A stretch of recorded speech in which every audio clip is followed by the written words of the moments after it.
This date now stands as a pivotal moment in the escalating tensions between the United States and China, highlighting the technological chasm that defines modern military confrontations.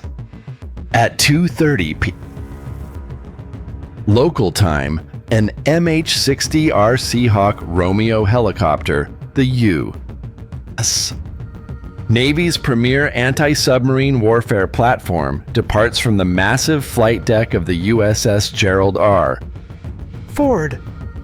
This nuclear-powered supercarrier, displacing over 100,000 tons and capable of launching up to 75 aircraft, serves as the linchpin of the 7th Fleet's operations in the Indo-Pacific.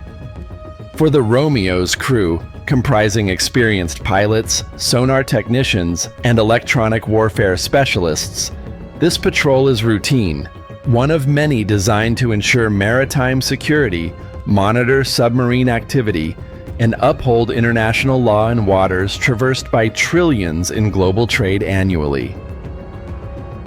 Beijing, however, interprets these actions as aggressive encroachments on its claimed domain. China's 9-dash line ambitiously encompasses vast swaths of the sea, overlapping exclusive economic zones of neighbors like Vietnam, the Philippines, and Malaysia. A swift order from PLA Central Military Commission reverberates through the chain of command, and in under 20 minutes, a CAIC C-10 attack helicopter, China's flagship rotary wing gunship, scrambles skyward.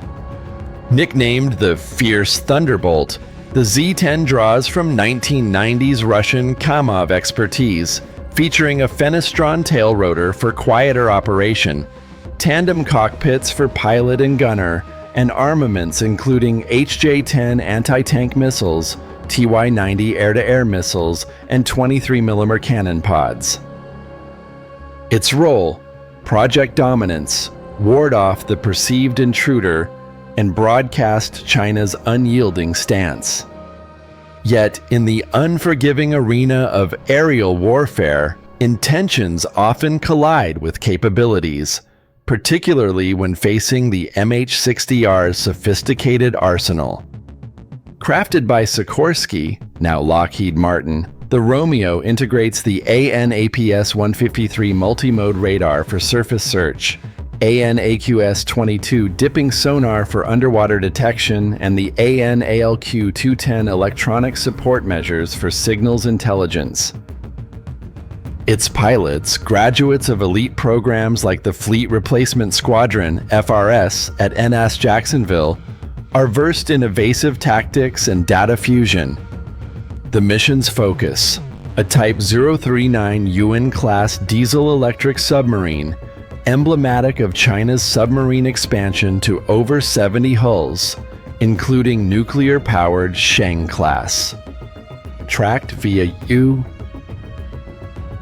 assets like Global Hawk UAVs and undersea hydrophone arrays, the sub has operated submerged on batteries for 2 days, nearing its limit before snorting, extending a snorkel to run diesels for recharging.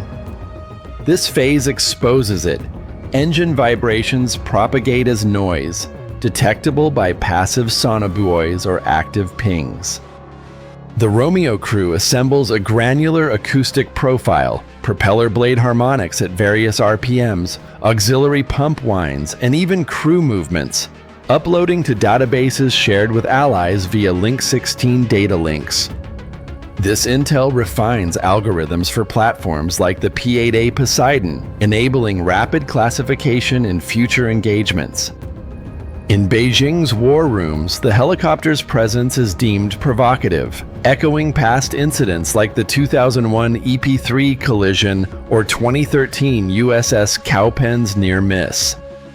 The Z-10, with its 100-kilometer ferry range but combat radius halved by payloads, embodies PLA Aviation's progress, yet reveals shortcomings.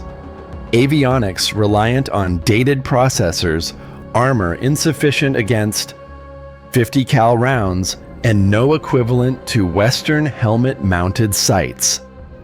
As the Z-10 closes, its pilot transmits, You are intruding into Chinese sovereign airspace. Divert course now. The Romeo ignores. GPS confirms international status, 50 nautical miles from baselines. The Chinese executes a provocative flyby, crossing at 400 meters, risky but standard in PLA Wolf Warrior tactics. Aviators trained via red flag exercises remain steady. Covertly, the ALQ-210 vacuums emissions, radar waveforms from the Z-10's KLJ-7A fire control system, IFF interrogations, and data link bursts. This ELINT exposes modulation schemes potentially crackable by NSA cryptologists, transforming aggression into a vulnerability map.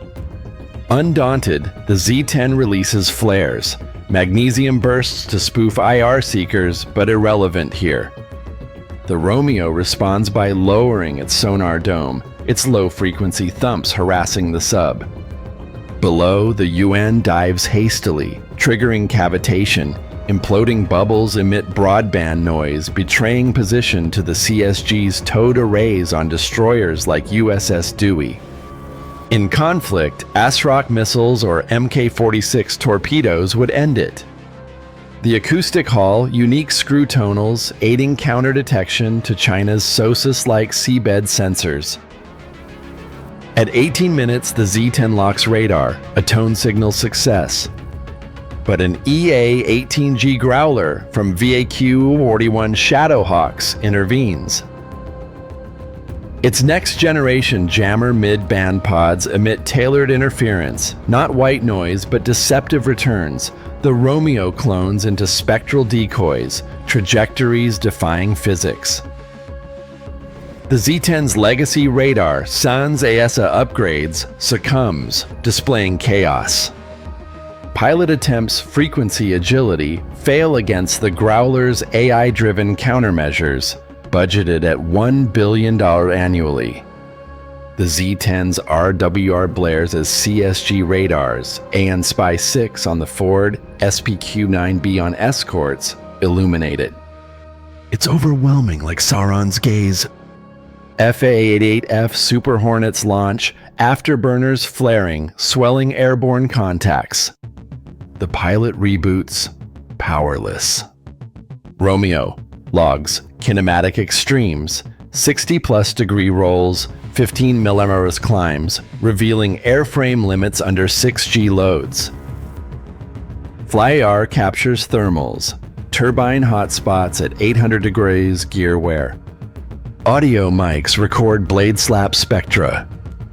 This data informs tactics against Z-10 fleets in Army Aviation Corps, potentially in amphibious ops. 72 minutes elapse. Z-10 strains. Engines overtemp. Hydraulics leak. Fatigue cracks loom. Romeo persists, its 4-hour endurance unstrained. Harvest. Full MCON profile. Structural models for simulations. This mirrors Indo-Pacific dynamics, China's A2 aid bubbles versus air-sea battle. With 500-plus incidents since 2021, risks mount. As a veteran analyst of conflicts from Desert Storm to Syrian proxy wars, this underscores U.S. edge in C4ISR, despite China's J-20 stealth fighters and Type 055 cruisers. Yielding SEAD's advantage, power abhors vacuum. Thank you for engaging with this detailed breakdown. Your like, comment, and subscription to Military Flashpoint are greatly appreciated. Watch for our next expose on global hotspots. 72 minutes of humiliation. How the MH-60R Romeo exposed China's Z-10 as a Pentagon textbook fiasco in the volatile South China Sea. On September 26, 2025, as the afternoon sun casts long shadows across the choppy expanse of the South China Sea, a region fraught with territorial disputes and strategic maneuvering, the stage was set for a high-stakes aerial drama.